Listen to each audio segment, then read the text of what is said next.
The city woke slow and steady, its skyline catching the first glints of dawn as the sun crept up, spilling a soft golden haze over the streets below.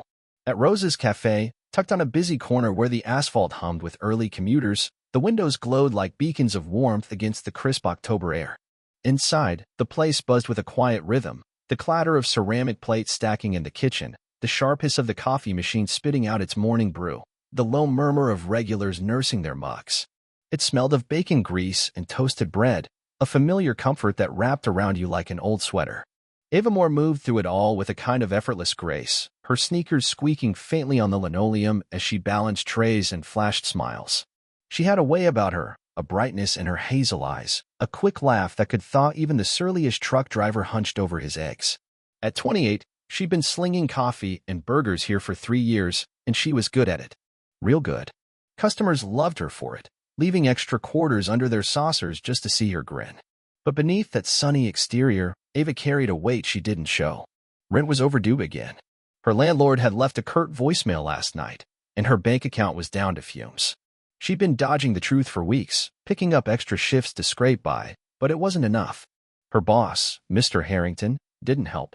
A wiry man with a perpetual scowl, he'd been prowling the diner lately, muttering about sluggish sales and eyeballing every dime. "We're not a charity, more," he'd snapped at her once, when she'd comped a coffee for a shivering vet who'd wandered in.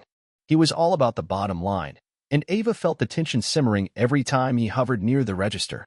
She kept her head down, worked harder, smiled wider, anything to keep the peace. But something in the air that morning felt different, like the calm before a storm she couldn't name. It hit her during a rare lull, when the breakfast rush ebbed and she leaned against the counter, wiping her hands on her apron. She glanced out the big glass window framing the alley beside the diner and froze. There, curled up tight against the dumpster, was a golden retriever puppy. Scrawny, dirty, its ribs poking through matted fur, it shivered in the chill, those huge brown eyes staring up at her like she might be its last hope. A frayed rope dangled from its neck, a ghost of someone who'd given up on it. 𝐦𝐤𝐤's breath caught. She'd grown up with dogs. Her dad used to say they could smell a good heart, and this one was calling to hers. Something was about to shift, she could feel it, though she had no clue how one skinny pup could turn her whole world upside down. 𝐦𝐤𝐤 stood there a beat too long, her gaze locked on the golden retriever puppy shivering by the dumpster. The diner's fluorescent lights buzzed overhead, but all she could hear was the faint whimper cutting through the alley stillness. Her hands twitched at her sides, the damp rag she'd been clutching forgotten on the counter. She knew Mr. Harrington's rules: no handouts, no strays, no bleeding heart nonsense. But those eyes, wide and desperate, sliced right through her. She couldn't just walk away. "Cover me a sec," she muttered to Mario, the line cook flipping patties at the grill. He raised an eyebrow but nodded, his spatula scraping iron. 𝐦𝐤𝐤 darted to the kitchen, her pulse quickening. She grabbed a chip bowl from the stack by the sink, ladled in a scoop of leftover chicken noodle soup, still warm from the breakfast rush, and snagged a strip of bacon from the cooling tray. It wasn't much, but it'd do. She glanced over her shoulder. Mr. Harrington was still hunched at the front booth, his nose buried in the morning paper, scribbling numbers in the margins. Good. She had a window. Tray in hand, she slipped out the back door, the cold biting her cheeks as she stepped into the narrow alley. The retriever flinched at her approach, ears flattening, its bony frame shrinking against the dumpster's rusted edge. "Easy, little guy," she whispered, crouching low so she wouldn't spook it. She slid the bowl forward, the steam curling up in the chilly air. "You're okay now." The pup's nose twitched, catching the scent of broth and meat. It hesitated, then crept closer, its tongue darting out for a tentative lap. 𝐦𝐤𝐤's chest loosened as it ate, those big eyes softening just a fraction. The bacon vanished in 2 gulps, and its tail flicked once, a shaky, hopeful whack. She reached out slowly, brushing a finger along its matted fur. It didn't pull away. Up close, she saw the rope around its neck was knotted tight, rubbed raw against its skin, someone's cast-off, left to fend for itself. "Who'd do that to you?" she murmured, anger flickering in her gut. Her dad's voice echoed in her head. Animals know who's got their back. This one seemed to, leaning into her touch like it hadn't felt kindness in too long. The diner's back door banged open behind her, and 𝐦𝐤𝐤's heart lurched. She spun around, still crouched, to see Mr. Harrington framed in the doorway, a trash bag dangling from his fist. His eyes narrowed, flicking from her to the pup to the empty bowl. "What in God's name are you doing, 𝐦𝐤𝐤?" His voice was low, sharp, like a blade sliding out of its sheath. She rose, brushing dirt off her knees, forcing her tone steady. "It's just a puppy, sir. Starving. I gave it some leftovers, soup, and a scrap of bacon. No harm done." She tried to smile, the kind that usually softened him when he was griping about late deliveries. It didn't work this time. His face reddened, the trash bag hitting the ground with a wet thud. "Leftovers? You mean my food? From my kitchen?" He stepped closer, his breath puffing out in angry clouds. "This isn't a pet store, more. It's a business. You don't get to play hero with my dime." "It's not like that," she said, heat creeping up her neck. He was hungry. Look at him. He's skin and bones. "People notice kindness, Mr. Harrington. It's not a waste." She gestured at the retriever, who'd shrunk back against the dumpster, ears down, sensing the storm. Harrington's laugh was bitter, cutting. "Kindness? You think customers want a fleeridin mud hanging around? They'll think we're a dump, unsanitary, cheap. You're not just soft, you're stupid." He pointed a finger at her, inches from her face. "I told you before, no handouts. You're done. Fired. Pack your crap and get out." The word hit like a punch. Fired. Her voice cracked, disbelief warring with panic. "Mr. Harrington, I need this job, my rent. I don't care about your rent," he snapped, cutting her off. "You broke my rules. You're out. And leave that damn dog where you found it, or I'll call animal control myself." He turned, stomping back inside, the doors slamming shut with a clang that echoed off the brick walls. Ava stood frozen, the alley spinning around her. Fired. Over a bowl of soup. Her hands trembled, tears stinging her eyes, but she blinked them back hard. She couldn't fall apart, not here, not now. The retriever whimpered, nudging her shin with its wet nose, and something snapped into focus. She knelt again, her jaw tight. "Screw him," she muttered, scooping the pup into her arms. It was light, too light, its ribs pressing against her palms. "You're not staying here." She marched back into the diner through the back, ignoring the sting of humiliation. Mario looked up from the grill, his face falling. "Liv, what happened?" "He fired me," she said, voice flat, grabbing her bag from the employee locker. Her apron landed on the counter with a soft thud. "For feeding this guy." She jerked her chin at the retriever, who squirmed in her grip, licking her wrist. "Jesus, that's messed up," Mario said, shaking his head. "I'm sorry, Liv. What are you gonna do?" "No clue," she admitted, slinging her bag over her shoulder. "Figure it out, I guess." She pushed through the swinging door to the dining area, avoiding the regulars' curious stares. Mr. Harrington was back at his booth, barking at a busboy about napkins. He didn't look up as she passed, but she felt his glare burning into her back. Outside, the city hit her full force, horns blaring, wind whipping her hair. She sank onto a bench by the bus stop, the retriever curling into her lap like it knew she was its lifeline now. Her phone buzzed in her pocket, probably Tanya checking in, but the battery was near dead, and she had no charger. "Great," she muttered, rubbing her temples. "No job, no money, and a stray to feed." She looked down at the pup, its golden fur dull with grime, and sighed. "What's your name, huh? Sonny?" "Yeah, that fits. We're both running on slim odds now." The weight of it all pressed down, rent due in days, a landlord who wouldn't wait, and a boss who just torched her only income. Anger flared, hot and sharp, at Harrington's coldness, but fear gnawed deeper. She hugged Sonny tighter, his warmth steadying her. She'd saved him from the alley, but who'd save her? The question hung heavy as the morning faded, the city indifferent to the storm brewing in her life. The late morning sun climbed higher, casting long shadows across the cracked pavement as Ava sat on the bus stop bench, Sonny nestled in her lap. His golden fur was still matted, his breathing shallow but steady, and she ran her fingers gently along his back, trying to calm her own racing thoughts.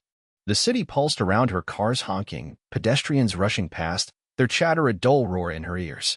She felt invisible, swallowed by the noise, her world shrinking to the weight of the retriever and the hollow ache of losing her job. Her phone buzzed again, screen flickering with a low battery warning before it went dark. No way to call Tanya, no way to check shelters. Just her, Sonny, and a bag with her apron and a half-empty water bottle. She exhaled hard, staring at the diner across the street. Rose's Cafe's neon sign flickered, mocking her. "What now?" she muttered, half to herself, half to the pup. Sonny tilted his head, those big brown eyes meeting hers, and she managed a weak smile. "You're not much for advice, huh?" She shifted him to one arm, digging through her bag for anything useful, maybe a granola bar to split, but came up empty. Panic crept in, cold and sharp. Rent was due Friday. She had $40 in her account, tops, and now a dog to feed. Her stomach twisted, but she shoved it down. She'd figure it out. She had to. A sleek black SUV rolled up to the curb, tires crunching gravel, and Ava barely glanced at it, probably some suit-grabbing takeout. The door swung open, and a man stepped out, mid-40s, neat blazer, salt and pepper hair, and a calm air that didn't quite match the city's chaos. A small pin on his lapel glinted Councilman Evans. He scanned the street, then zeroed in on her, his brow furrowing as he took in her tear-streaked face and the retriever in her arms. "Excuse me, miss," he said, his voice warm but measured, cutting through the noise. "You okay? You look like you've had a rough morning." Ava blinked, caught off guard, wiping her cheek with her sleeve. "I'm fine," she lied, then sighed. "No, not really. I just got fired." For feeding him. She nodded at Sonny, who wagged his tail once, like he knew he was the topic.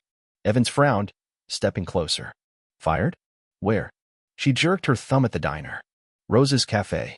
My boss didn't like me giving leftovers to a stray." His eyes flicked to the neon sign, then back to her, narrowing with something like disbelief. "Over a puppy? That's harsh. Tell me what happened, start to finish." His tone wasn't pushy, but it had an edge of authority that made her spill it. The soup, the bacon, Harrington's explosion, the firing. She kept it short, her voice tight, expecting pity or a shrug. Instead, Evans straightened, jaw tightening. "That's ridiculous. A golden retriever, starving, and he fires you for compassion? Unbelievable." He glanced at Sonny, who perked up, sniffing the air. "He's a good-looking pup under all that dirt. Let's get him checked out. I know a vet nearby who does cheap work for strays. We can talk more on the way." Ava stared, stunned. "You don't have to. I mean, I don't even know you." He smiled, small but genuine. "Councilman James Evans. I handle community outreach. Helping people who help others? That's my gig. Come on." She hesitated, clutching Sonny, but his steady gaze and the pup's trusting nudge pushed her forward. She climbed into the SUV, the leather seats cool against her jeans, Sonny settling in her lap with a soft whine. Evans pulled into traffic, weaving through the midday bustle as she caught her breath. "Why me?" she asked finally, voice small. He chuckled. "You remind me of my sister, stubborn, kind. Plus, that pup deserves a shot." "What's his name?" "Sonny," she said, stroking his ears. "Fits, right?" Evans nodded. "Perfect." They rolled up to Dr. Patel's Pet Care, a squat brick building with a faded sign. Inside, the antiseptic smell hit her as a vet tech whisked Sonny away for a quick exam. Dr. Patel, a short woman with a kind smile, returned minutes later. "Malnourished, dehydrated, some scrapes, but he'll bounce back with food and meds. Golden retrievers are tough." Relief flooded Ava. "Thank you," she managed, voice thick.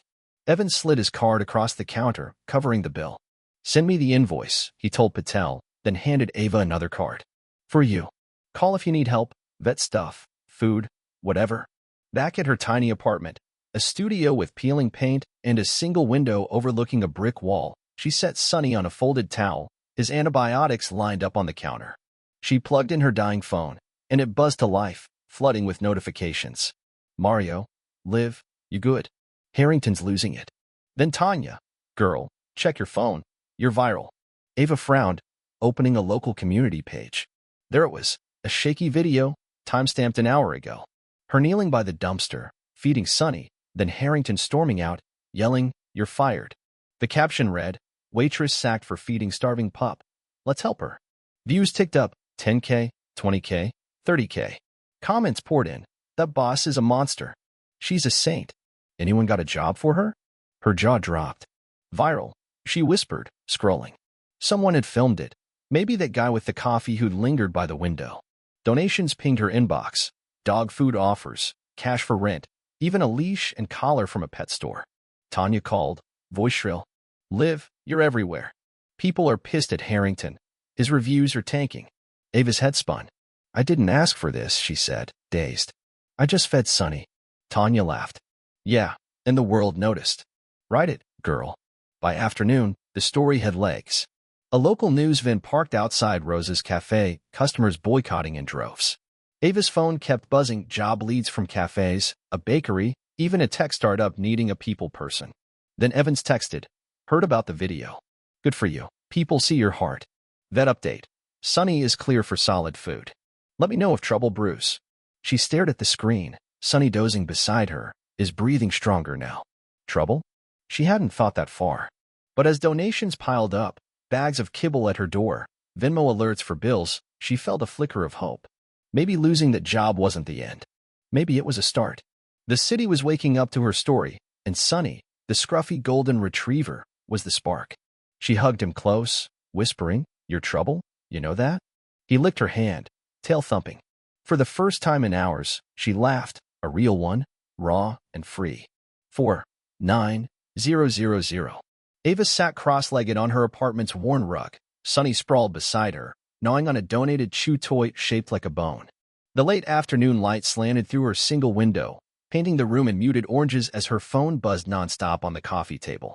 She'd muted it after the 10th notification, more messages from strangers, job offers, even a reporter asking for a quote. The viral video had turned her quiet life into a whirlwind overnight, and she wasn't sure how to feel about it. Grateful, yeah, bags of kibble and a couple $100 in donations had shown up at her door, but uneasy too.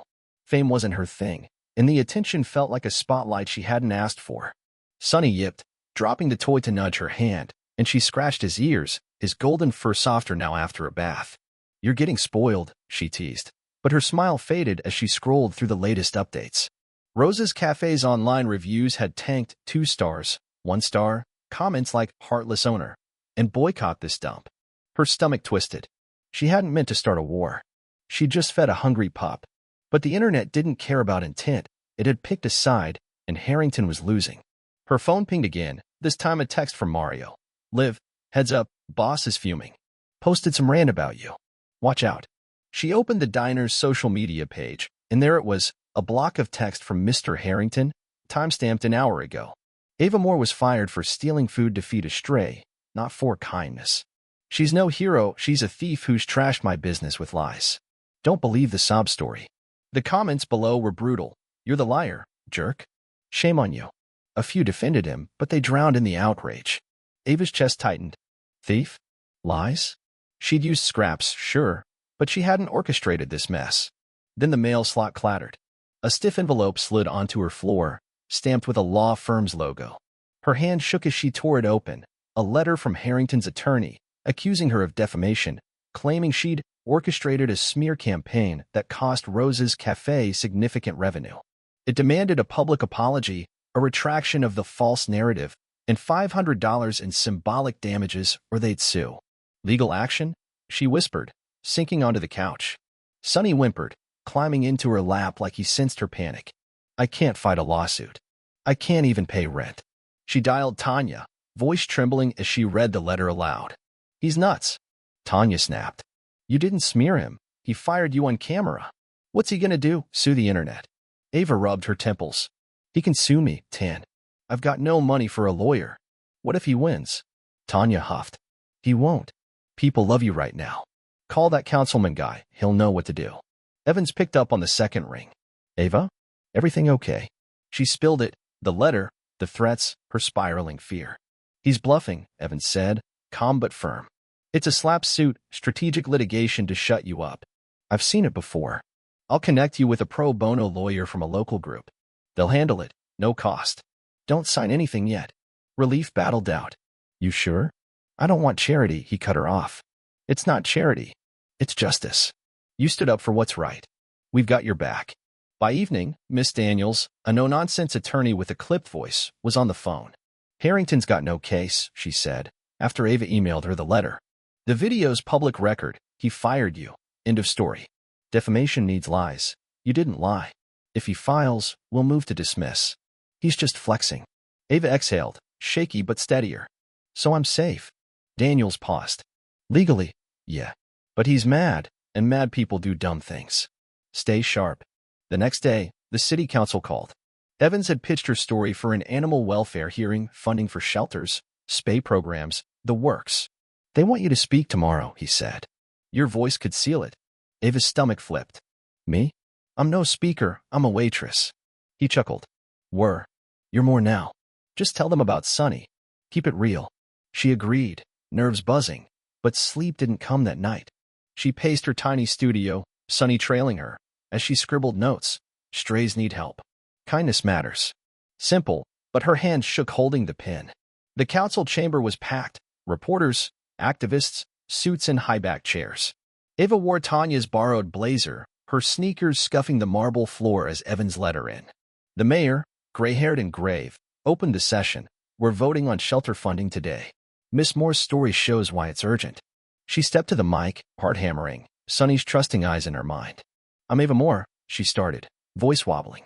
A week ago, I fed a golden retriever, Sunny, with some soup. My boss fired me for it. I don't regret it. Strays like him deserve a shot, but shelters are strapped. We can fix that. Applause rippled through the room, bolstering her.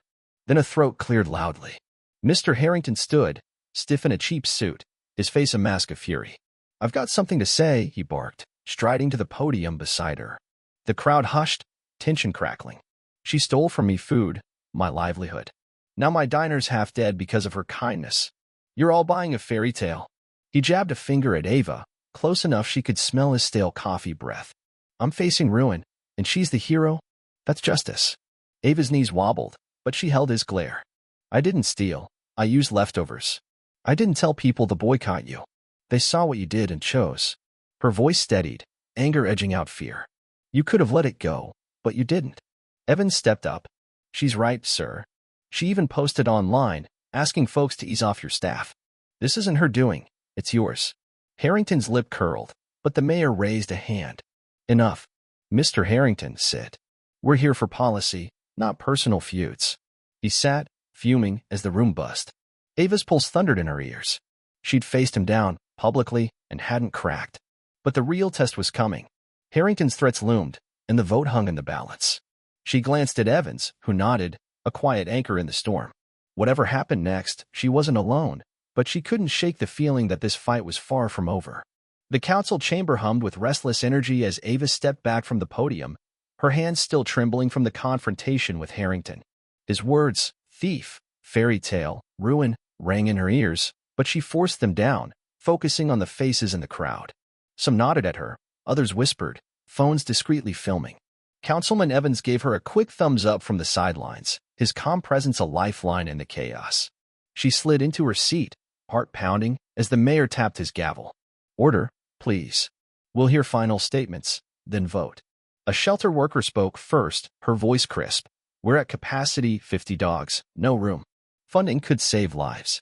A vet followed, citing stats. Spay programs cut stray numbers by 30% in 5 years.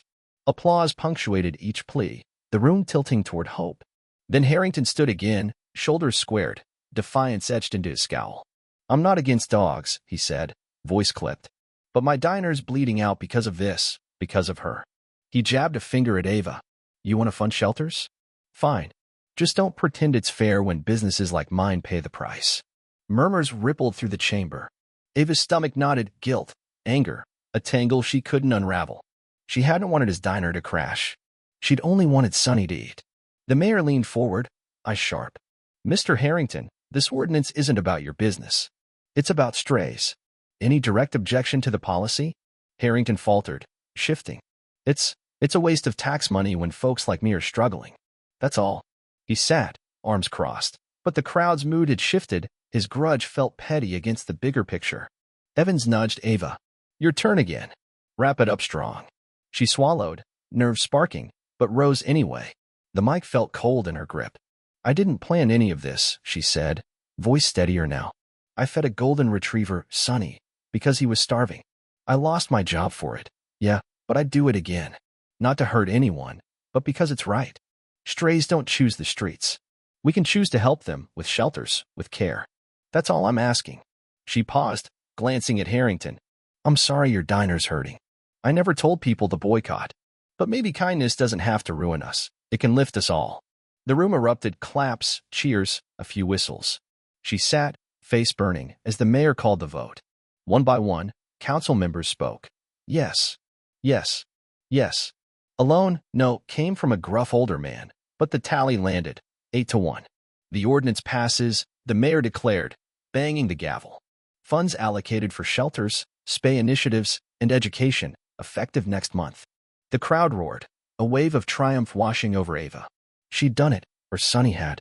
Either way, the city had listened. Harrington slumped in his seat, face a mask of defeat, but his eyes still burned when they met hers. As people filed out, Ava lingered, catching Evan's grin. "You nailed it," he said. "This is bigger than you know." She managed a nod, but her gaze drifted to Harrington, shoving past reporters in the hall. Something tugged at her, regret, maybe, or a flicker of empathy. She'd won, but his loss gnawed at her. "I'll be back," she told Evans, weaving through the crowd. She caught him by the exit, his suit rumpled, his stride heavy. "Mr. Harrington," she called, voice firm but not sharp. He stopped, turning slowly, his jaw tight. "What?" "Here to rub it in." She shook her head, stepping closer. "No. Look, I didn't want your diner to tank. I'm sorry for your staff, Mario, the others. They don't deserve this." His eyes narrowed, searching her face, but she pressed on. "You're mad, I get it. But people might come back if you showed them a different side. Team up with a shelter, host an adoption day. I'd help. For them, not me." He stared, silent, his bravado cracking. For a moment, he looked old, tired, not angry. "You'd help," he muttered, almost to himself. "After all this?" She nodded. "Yeah, I don't hate you. I just wanted Sonny to live. We could do something good together." His lip twitched, not quite a smile, but he didn't snap back. I'll think about it," he said finally, voice low. "Business is shot anyway. Maybe you're right." He extended a hand, tentative, stiff. She shook it, firm but quick, cameras flashing from the corners. No big speeches, just a truce, fragile but real. Back inside, the mayor caught her. "That was classy, Miss Moore. We're planning a kickoff event. Want in?" She grinned, adrenaline fading to relief. "Sure. For Sonny." Evans clapped her shoulder. "Told you, you're more than a waitress now." That night, she crashed on her couch, Sonny curled at her feet, his breathing deep and even. Her phone buzzed with a job offer, a cozy cafe called Bean and Biscuit, starting Monday. "Waitress, huh?" she murmured, scratching Sonny's ears. "Guess I'm still me, just with a louder voice." The victory felt surreal. The ordinance was law, Harrington was bending, and she had work lined up. But it wasn't just about her anymore. She'd stood up for Sonny, for strays, for something bigger, and the city had stood with her.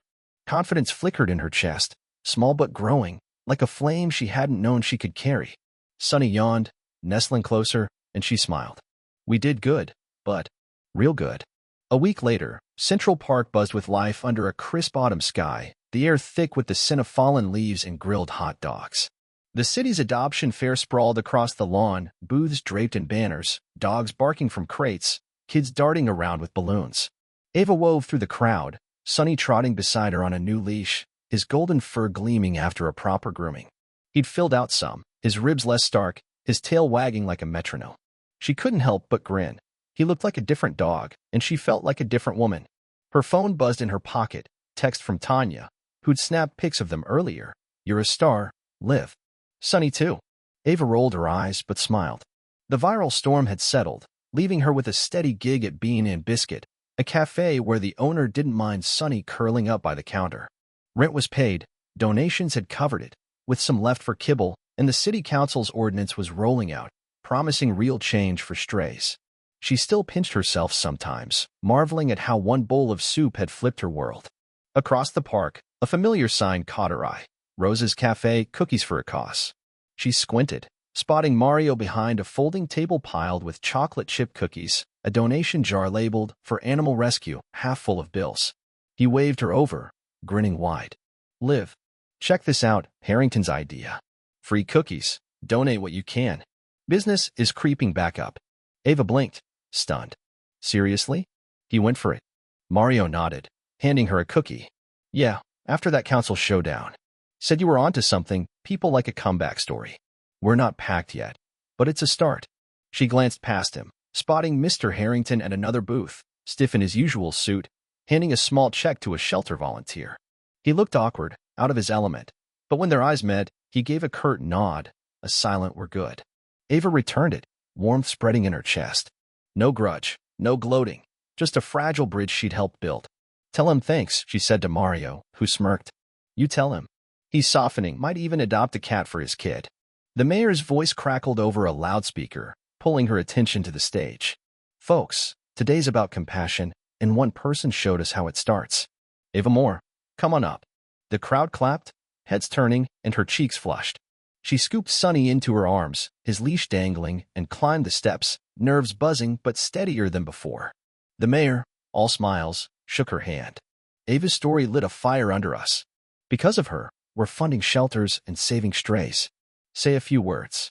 She adjusted Sunny, his warm weight grounding her, and faced the mic. I'm not big on speeches, she started, voice clear despite the butterflies. A couple weeks ago, I fed a golden retriever, Sunny, some leftovers. I lost my job at Rose's Cafe for it. Didn't expect this. She gestured at the park, the booths, the cheering faces. But it showed me kindness isn't small, it ripples. We passed a law because of it. Even Mr. Harrington's pitching in now.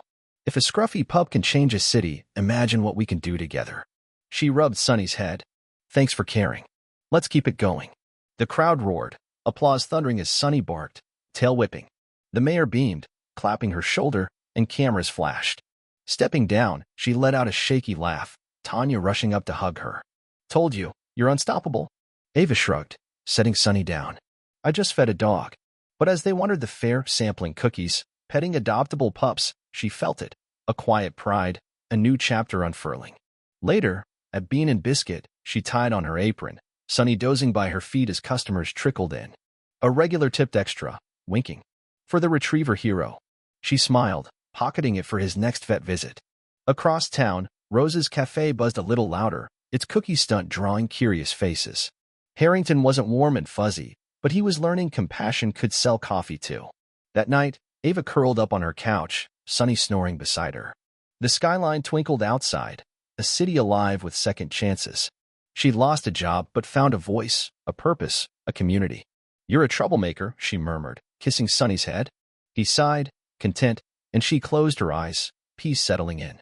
One act, one pup, one spark, and the world had shifted. Maybe kindness really could go viral.